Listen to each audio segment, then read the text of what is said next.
सबसे wanted drug mafia में शामिल मैक्सिको का कुख्यात गैंगस्टर एल मेंचो मारा गया और उसका असली नाम नेमेसियो रूबेन ओसिगुएरा सर्वेंट था, जो कि खतरनाक ड्रग कार्टेल सीजीएनजी का सरदार था और सालों से अंतर्राष्ट्रीय की मोस्ट वांटेड सूची में शामिल था और उस पर 15 मिलियन अमेरिकी डॉलर तक का इनाम घोषित था। भारतीय रुपए में यह राशि 1 अरब 30 करोड़ 9 लाख रुपए से अधिक है। इतना ही नहीं, मैक्सिकन डिफेंस मिनिस्टर के मुताबिक सेना ने एक बड़े ऑपरेशन में उसे पकड़ने की कोशिश की और वह मुठभेड़ के दौरान गंभीर रूप से घायल हो गया, जिसके बाद उसे हवाई रास्ते से ले जाया जा रहा था, लेकिन एयर ट्रांसफर के दौरान उसकी मौत हो गई। उसकी मौत की खबर सामने आते ही पूरे मैक्सिको में हालात तनावपूर्ण हो गए और कई राज्यों में हिंसा भड़क उठी। गाड़ियों को आग के हवाले कर दिया गया और सड़कों पर फायरिंग होने लगी। नमस्कार, मैं कृतिका पांडे और आप देख रहे हैं जर्नलिस्ट कैफे का डिजिटल प्लेटफॉर्म। अब हम पूरा मामला समझेंगे और जानेंगे कि आखिर एल मेंचो कौन था और उसका नेटवर्क कितना बड़ा था और उसकी मौत के बाद मैक्सिको में हालात क्यों बिगड़ गए।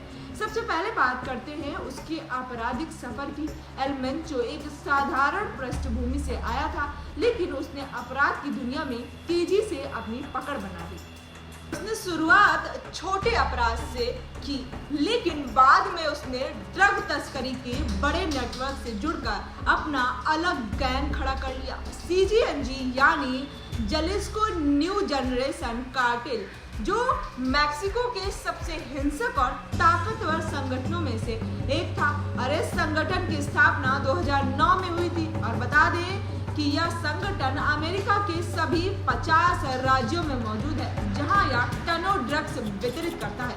इतना ही नहीं, एल मेंचो पर कोलंबिया जिले की अमेरिकी जिला अदालत में 2017 से इस पर कार्टेल पर कई बार आरोप लगाए गए और सबसे हालिया सुपरसीडिंग इंडिकेटमेंट 5 अप्रैल 2022 को दायर किया गया, जिससे वह मेथेफेटामाइन, कोकेन, हेरोइन और खासकर फेंटेनिल जैसी खतरनाक ड्रग की तस्करी करता था।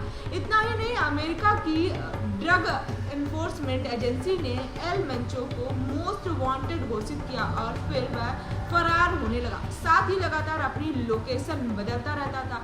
और अब बात करते हैं उस ऑपरेशन की जिसमें उसकी मौत हुई। बताया जा रहा है कि खुफिया एजेंसियों को उसकी सटीक जानकारी मिली थी। इसके बाद सेना और फेडरल फोर्सेस ने संयुक्त कार्रवाई की। मुठभेड़ के दौरान भारी गोलीबारी हुई। हालांकि उसे जिंदा पकड़ने की कोशिश की गई, लेकिन गंभीर चोटों के कारण वह बच नहीं सका। उसकी मौत के बाद उसके समर्थकों ने कई इलाकों में हिंसा शुरू कर दी। इतना ही नहीं, कार्टेल से जुड़े लोगों ने वाहनों को जला दिया और सड़कों की घेराबंदी कर दी। ऐसी रणनीतियां आमतौर पर कार्टेल द्वारा सैन्य ऑपरेशनों को रोकने के लिए इस्तेमाल की जाती है। साथ ही प्रशासन ने कोड रेड जारी कर लोगों से घरों में रहने की अपील की।